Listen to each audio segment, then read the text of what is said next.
You guys asked for it and we're going to give it to you, a step-by-step basic training on interview lighting.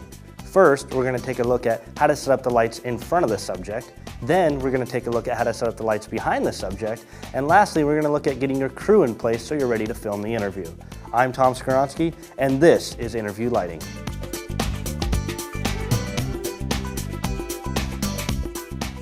Now, what we've already learned from three-point lighting is that we need a key light, a fill light, and a backlight. This time, we're going to change it up and use two key lights. What happens is when one spills over, it works as a fill light for the secondary subject on our interview.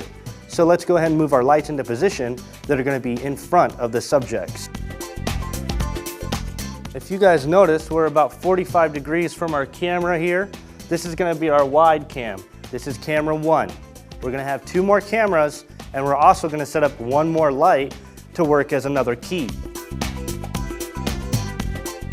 The basic goal behind setting up the lights in a 45-degree scenario from the camera is to create 1 key light on this subject and 1 key light from here hitting this subject. When this happens, the lights tend to spill over and hit the other subjects that are in their direct line of vision and work as a fill light. Now that we've set up the lights that are going to be in front of our subjects, we need to set up the backlights that are going to be behind our subject. What this does is creates even more illumination onto the set, making sure that everything is lit perfectly. Something we have to be very careful with is the fact that our backlight may spill over into our camera's lens. We do not want this to happen. We want any extra light that's spilling over to end up on our subjects or on our set. Now what we're going to do with these backlights is raise them about a foot or so higher than the actual subjects. And what this does is create that even rim of light that we want and lets these lights spill over exactly where we need them to go.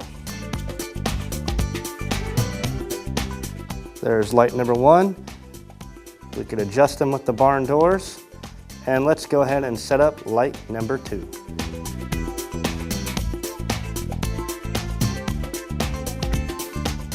What we're trying to do here is replicate this graphic that you can see. Clearly 2 lights in front, both key lights, 2 lights in back, both backlights, and this will illuminate our scene to the best of our abilities. Now that we've taken care of our first 2 steps, it's time to bring in our talent and go ahead and shoot the interview. So as we can see from the graph, we know how to light our subjects.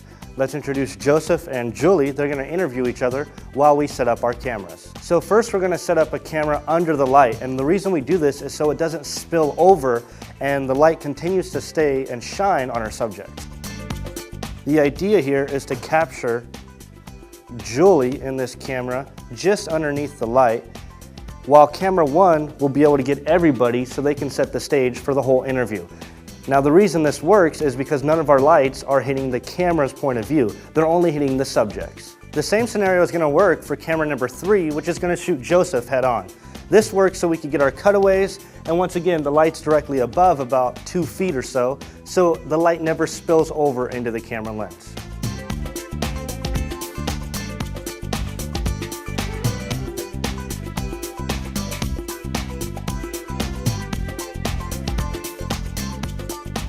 Utilizing these 3 simple steps, we can not only use key lights and backlights, but we can also create a multi-cam environment.